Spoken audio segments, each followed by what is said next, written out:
தெலுங்கு திரையுலகில் சூதாட்ட செயலிகளை விளம்பரப்படுத்தியதாக பிரபல நடிகர்கள் ராணா டகுபதி, விஜய் தேவரகொண்டா, பிரகாஷ் ராஜ் மீது சைபராபாத் போலீசார் வழக்கு பதிவு செய்துள்ளனர்.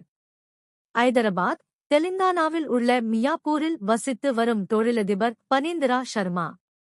இவர் சூதாட்ட செயலியை விதிகளை மீறி விளம்பரப்படுத்திய தெலுங்கு நடிகர்கள் மற்றும் சமூக வலைத்தள பிரபலங்கள் மீது சைபராபாத் போலீசார் புகார் அளித்துள்ளார். அதில் தன்னுடைய காலனியைச் சேர்ந்த இளைஞர்களிடம் பேசும்போது சினிமா பிரபலங்கள், சமூக வலைத்தள பிரபலங்கள் ஆகியோர் சமூக வலைத்தளங்களில் விளம்பரப்படுத்தும் சூதாட்ட செயலிகளில் பணத்தை முதலீடு செய்து இருக்கிறார்கள். இந்த சூதாட்ட செயலிகளில் பலரும் பணத்தை இழந்துள்ளனர்.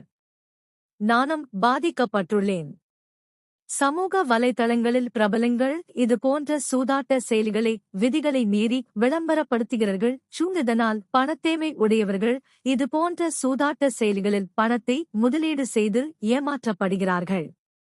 இதை விளம்பரப்படுத்தும் பிரபலங்கள் பெரிய அளவில் தொகையை பெற்றுக்கொள்கிறார்கள்.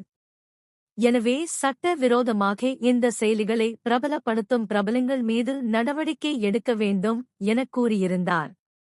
இந்த புகாரின் அடிப்படையில் சூதாட்ட செயலியே விதிகளை மீறி விளம்பரப்படுத்தியதாக நடிகர்கள் பிரகாஷ் ராஜ், விஜய் தேவரகொண்டா, ராணா டகுபதி, நிதி அகர்வால் உட்பட 25 பேர் மீது போலீசார் வழக்கு பதிவு செய்துள்ளனர்.